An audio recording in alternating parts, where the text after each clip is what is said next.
Every one welcome back to my YouTube channel. അപ്പോൾ ഞങ്ങളിന്നൊരു agricultural farm കാണാൻ പോവാണ്. അപ്പോൾ ഇപ്പോൾ ഒരു സമയം 3 മണിയായി. അപ്പോൾ 5 മണിക്ക് ഇത് അടയ്ക്കും. പെട്ടെന്ന് എത്തിയാൽ ഇത് കാണാൻ പറ്റുള്ളൂ.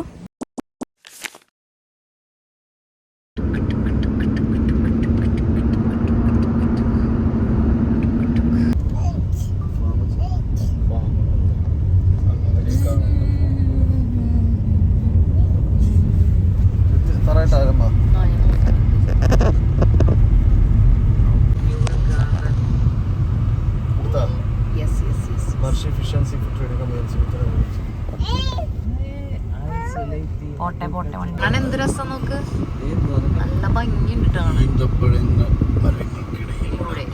ഈന്തപ്പഴങ്ങൾക്കിടയിലൂടെ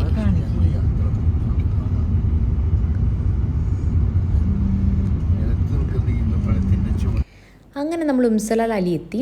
അപ്പോൾ ഈ ഒരു സ്ഥലത്താണ് അഗ്രികൾച്ചറൽ ഫാം സ്ഥിതി ചെയ്യുന്നത്. അപ്പോൾ നമ്മളിവിടെ എത്തി. അപ്പോൾ ഇവിടെ പല ഏരിയ ആയിട്ട് ഇവർ ഡിവൈഡ് ചെയ്തിട്ടുണ്ട്. അപ്പോൾ നമ്മൾ ആദ്യം പോയത് ഇൻഡോർ പ്ലാന്റ്സ് കാണാനാണ്. അപ്പോൾ ഇവിടെ വന്നപ്പോൾ ഒരുപാട് വെറൈറ്റി ഓഫ് ഇൻഡോർ പ്ലാന്റ്സ് ഇവിടെ കൊടുത്തിട്ടുണ്ട്. നമുക്ക് പോത്തോസ് ഉണ്ട്, പിന്നെ മോൺസ്റ്റർ ഉണ്ട്, പിന്നെ ഈ പറഞ്ഞ സെയിം തന്നെ മണി പ്ലാന്റ്, പല ടൈപ്പ് ഉണ്ട്. അപ്പോൾ എനിക്ക് ചെന്നപ്പോൾ തന്നെ എനിക്ക് ഭയങ്കര ഇഷ്ടപ്പെട്ടു. അപ്പോൾ ഞാൻ വിചാരിച്ചു ജസ്റ്റ് അതിലെ ഇടയിലൊക്കെ ഒന്ന് പോയി നോക്കാം. പിന്നെ ഞാനവിടെ ഒരു ചേട്ടനുണ്ടായിരുന്നു, ആ ചേട്ടനോട് അതിൻ്റെ പ്രൈസൊക്കെ ചോദിച്ചു. അപ്പോൾ ഇവിടെ ഹോൾസെയിൽ ആയതുകൊണ്ട് തന്നെ ഇത്തിരി എമൗണ്ട് വരുന്നുണ്ട്. എന്നാലും സ്റ്റാർട്ടിങ് പ്രൈസ് 15 ആണ്. അപ്പോൾ നിങ്ങൾക്ക് ഇഷ്ടമുണ്ടെന്നുണ്ടെങ്കിൽ നിങ്ങൾക്ക് ഇൻഡോർ പ്ലാന്റ്സ്, ഇപ്പോൾ ഇൻഡോർ പ്ലാന്റ്സിൻ്റെ ഒക്കെ ഒരു സമയമാണല്ലോ, എല്ലാവർക്കും ഇഷ്ടമാണത് റൂമിലൊക്കെ ഇങ്ങനെ വളർത്താനൊക്കെ ആയിട്ട്. അപ്പോൾ ആഗ്രഹമുള്ളവർ ഇവിടെ വന്നിട്ട് ഇഷ്ടമുള്ളത് കളക്ട് ചെയ്യാവുന്നതാണ്. 15 ആണ് സ്റ്റാർട്ടിങ് പ്രൈസ്. 15 ഖത്തറിയലാണ് സ്റ്റാർട്ടിങ് പ്രൈസ് വരുന്നത്. പിന്നെ നല്ല വെറൈറ്റി ഉണ്ട്. സത്യം പറഞ്ഞിട്ടുണ്ടെങ്കിൽ എനിക്ക് കണ്ടപ്പോൾ ഭയങ്കര ഇഷ്ടപ്പെട്ടു. അപ്പോൾ ഞാൻ എന്തായാലും ഇപ്പോൾ ഒന്നും വാങ്ങുന്നില്ല, കാരണം ഇപ്പോൾ സെപ്റ്റംബർ ആയിട്ടല്ലേ ഉള്ളൂ. അപ്പോൾ ഞാൻ വിചാരിച്ചു ഒരു 1 or 2 months കഴിഞ്ഞിട്ട് വിൻ്റർ സീസൺ സ്റ്റാർട്ട് ചെയ്തതിന് ശേഷം പോയിട്ട് വാങ്ങാമെന്ന് വിചാരിച്ചു. അങ്ങനെ ഞങ്ങൾ ഇൻഡോർ പ്ലാന്റ്സ് കഴിഞ്ഞതിന് ശേഷം ഞങ്ങൾ ഫ്ലവറിങ് പ്ലാന്റ്സിൻ്റെ അടുത്ത് വന്നു. ഇതപ്പോൾ ചെറിയ ചെറിയ സാപ്ലിങ്സ് ആണ്, കുറച്ച് വലുതായിട്ടേ ഉള്ളൂ. ശരിക്കും വിൻ്ററൊക്കെ ഒന്ന് തുടങ്ങി കഴിയുമ്പോഴേക്കും നല്ല രീതിയിൽ ഫ്ലവറൊക്കെ വരാൻ തുടങ്ങും. പിന്നെ ഞങ്ങൾ പുറത്തിറങ്ങിയപ്പോൾ കുറച്ച് ഫ്ലവറിങ് പ്ലാന്റ്സ് കണ്ടു. അപ്പോൾ അതിൻ്റെ ഷോർട്സാണ് ഇപ്പോൾ കാണുന്നത് നിങ്ങൾ. പിന്നെ ഞങ്ങൾ പുറത്ത് ഇറങ്ങിയപ്പോൾ നല്ല അടിപൊളി വ്യൂ ആയതുകൊണ്ട് ഞാൻ ജസ്റ്റ് ഒന്ന് നിങ്ങളെ കാണിക്കാമെന്ന് വിചാരിച്ചെടുക്കുന്നതാണ്. പിന്നെ അവിടുത്തെ മെയിൻ അട്രാക്ഷൻ എന്ന് പറയുന്നത് ഈ ഒരു സംഭവം കേട്ടോ, ഡേറ്റ്സ് ഇഷ്ടമില്ലാത്ത ആരമുള്ളതല്ലേ. അങ്ങനെ ഞങ്ങളിങ്ങനെ നോക്കിയപ്പോൾ ശരിക്കും പറഞ്ഞാൽ ഒട്ടും ഹൈറ്റില്ലാത്ത മരങ്ങളാട്ടോ, അതായത് ഒട്ടും ഹൈറ്റില്ലാത്ത പാമാണ്. നോക്കിയപ്പോൾ നല്ല, ഞങ്ങൾ ജസ്റ്റ് കുറച്ചൊക്കെ പറിച്ച് കഴിച്ച് നോക്കി. അപ്പോൾ അവിടെ ഞങ്ങൾ ചോദിച്ചു എങ്ങനെ അത് എടുത്ത് കഴിക്കാമോ എന്നൊക്കെ ചോദിച്ചു. അപ്പോൾ അവരൊന്നും കുഴപ്പമൊന്നുമില്ല, കഴിക്കാം, കാരണം അത്രയും ബൾക്കായിട്ട് അവരിങ്ങനെ കെട്ടിയിട്ടേക്കാല്ലേ. അപ്പം ഞങ്ങൾ കുറച്ച്, അവർക്കറിയാലോ എത്രത്തോളം നമ്മൾ എടുക്കുന്ന അവർക്കറിയാലോ. അപ്പം നമുക്കിഷ്ടമുള്ള അത്രയും പറിച്ച് കഴിച്ചോളാൻ പറഞ്ഞു. അപ്പം ഞങ്ങൾ ഇങ്ങനെ കുറച്ചൊക്കെ എടുത്ത് കഴിച്ചു. കുറേ പച്ച ഉണ്ടായിരുന്നു, കുറേ മധുരമുള്ളതുണ്ടായിരുന്നു, പഴുത്തതുണ്ടായിരുന്നു. പല ടൈപ്സ് ഉണ്ട് കേട്ടോ, വലുതുണ്ട്, ചെറുതുണ്ട്. അങ്ങനെ ഞങ്ങൾ എന്തായാലും നല്ല ഒരു അടിപൊളി സ്ഥലമായിരുന്നു കേട്ടോ. പിന്നെ കുറച്ചങ്ങോട്ട് പോയി കഴിഞ്ഞപ്പോൾ നമ്മുടെ നാട്ടിൽ കാണുന്ന പോലെ ഒരു പാടം പോലെയൊക്കെ ഉണ്ട്. അവർ ഓരോന്ന് കൃഷി ചെയ്യുന്നതാണ്. അപ്പോൾ അതിനൊക്കെ വെള്ളം ഒഴിച്ചുകൊണ്ടിരിക്കുകയാണ്. ഇങ്ങനെ സ്പ്രേ ചെയ്യുന്ന പോലെയാണ് ഇവിടെ വെള്ളം. നല്ല രസമാണ് കാണാനൊക്കെ. അതിനുശേഷം നമ്മൾ കുറേ ഒട്ടകത്തിനെ കണ്ടു. പിന്നെ കുറച്ച് കഴിഞ്ഞപ്പോൾ അവിടെ ഒരു മലയാളി ഒരു ചേട്ടൻ വന്നിട്ട് ഒട്ടകത്തിൻ്റെ പാല് വാങ്ങിച്ചുകൊണ്ട് പോകുന്നുണ്ട്. പിന്നെ അപ്പം അവർ പറഞ്ഞത് എന്താണെന്ന് വെച്ചിട്ടുണ്ടെങ്കിൽ ഇതിന് കുറച്ചൊരു ഉപ്പുരസമാണ് എന്നാണ് പറഞ്ഞത്. അപ്പോൾ ഇതൊരു പുതിയ എക്സ്പീരിയൻസ് ആണല്ലോ. അപ്പോൾ ഞങ്ങളിങ്ങനെ അടുത്തൊക്കെ പോയി നിന്നു. പിന്നെ അത് കടിക്കുമെന്ന് പേടിച്ചിട്ട് ഞങ്ങൾ കുറച്ച് മാറി നിന്നു. അപ്പോൾ എന്തായാലും നല്ല അടിപൊളി ഫാമാണ്. അതിൻ്റെ അപ്പുറത്ത് കുറച്ച് ചെമ്പരിയാടും കാര്യങ്ങളൊക്കെ ഉണ്ടായിരുന്നു, പക്ഷെ അതൊന്നും എനിക്ക് എടുക്കാൻ പറ്റിയില്ല.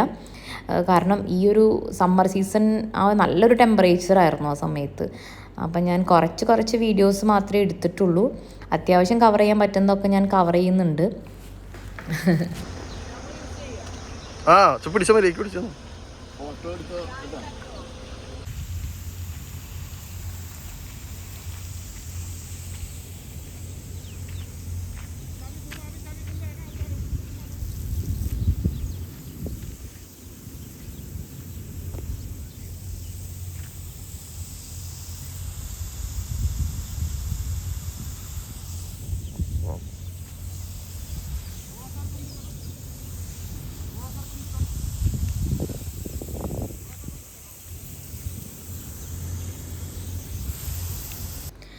എന്നിട്ട് അവിടെ നിന്ന് ഞങ്ങൾ പതുക്കനെ ഇങ്ങനെ പോയി ചെന്നപ്പോൾ ഞങ്ങൾ ഔട്ട്ഡോർ പ്ലാന്റ്സ് കണ്ടു. ഔട്ട്ഡോർ പ്ലാന്റ്സിന് ഭയങ്കര വലിയൊരു ഏരിയ അവിടെ അവർ സെറ്റാക്കി വെച്ചിട്ടുണ്ട്. പല ടൈപ്സ് ഓഫ് പ്ലാന്റ്സ് ഉണ്ട്. അപ്പോൾ ഞാൻ അതിൻ്റെയും കുറച്ച് വീഡിയോസും കാര്യങ്ങളൊക്കെ എടുത്തു, അതിൻ്റെ പേരും കാര്യങ്ങളൊക്കെ നോക്കി. അവർ ഇത് കൂടുതലും അവർ കുഞ്ഞു സാപ്ലിങ്സ് അവർ ഇട്ട് വെക്കുന്നത് നമ്മുടെ കോക്കോപ്പിറ്റിൽ തന്നെയാണ്. അപ്പോൾ ഞാൻ ചോദിച്ചു എങ്ങനെയാണ് അതിന് പ്രത്യേകിച്ച് മാനുവർ എന്തെങ്കിലും ഇടണോ, അത് സോയിലായിട്ട് വെറുതെ മിക്സ് ചെയ്യണം. അപ്പോൾ അവർ ആക്ച്വലി പറഞ്ഞത് വെറുതെ ചകിരിച്ചോറ് മാത്രം ഇട്ടാൽ മതി എന്നാണ് അവർ പറഞ്ഞത്. അപ്പോൾ നിങ്ങൾക്കും വന്നിട്ട് ഔട്ട്ഡോർ പ്ലാന്റ്സ് വയ്ക്കാൻ ഇഷ്ടമുള്ളവർക്ക് നിങ്ങൾക്ക് ഇവിടെ വന്നിട്ട് പർച്ചേസ് ചെയ്യാവുന്നതാണ്. എനിക്ക് ഭയങ്കര ഇഷ്ടമാണ് ഇൻഡോർ പ്ലാന്റ്സ് ഔട്ട്ഡോർ പ്ലാന്റ്സും ഒക്കെ. അപ്പം ഞാൻ അതുകൊണ്ടാണ് മെയിൻലി ഇങ്ങോട്ടേക്ക് പോകുന്നത്. ഇത് കാണാനാണെങ്കിൽ തന്നെ ഭയങ്കര രസമാണ്. അപ്പോൾ നിങ്ങൾക്ക് ഇവിടെ വന്നിട്ടൊന്ന് എക്സ്പ്ലോർ ചെയ്യാനും പറ്റിയ ഒരു നല്ലൊരു പ്ലേസാണ്.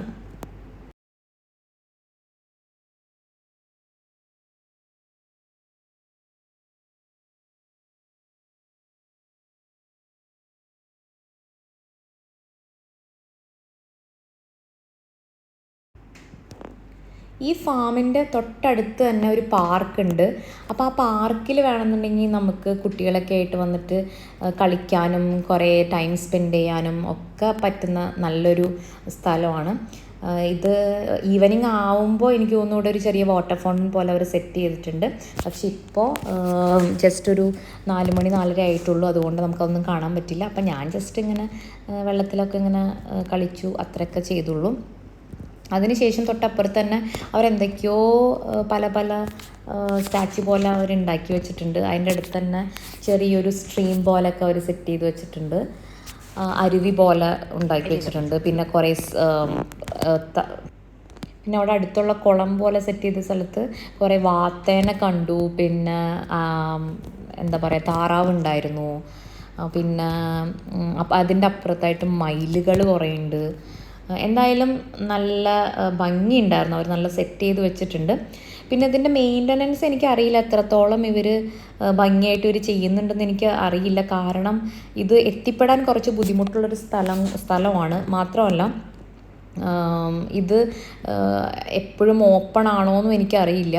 അതുകൊണ്ട് തന്നെ ആൾക്കാർക്ക് വന്ന് എക്സ്പ്ലോർ ചെയ്യാൻ പറ്റുമോയെന്നും അറിയില്ല. അപ്പോൾ വൺസ് ഇൻ എ വൈൽ നിങ്ങൾക്കൊന്ന് വന്ന് വിസിറ്റ് ചെയ്യാൻ പറ്റിയൊരു സ്ഥലമാണ്.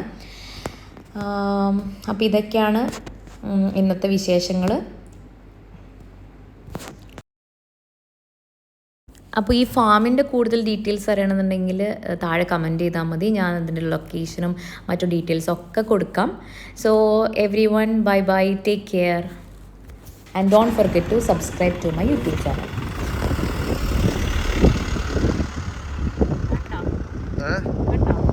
കണ്ടു.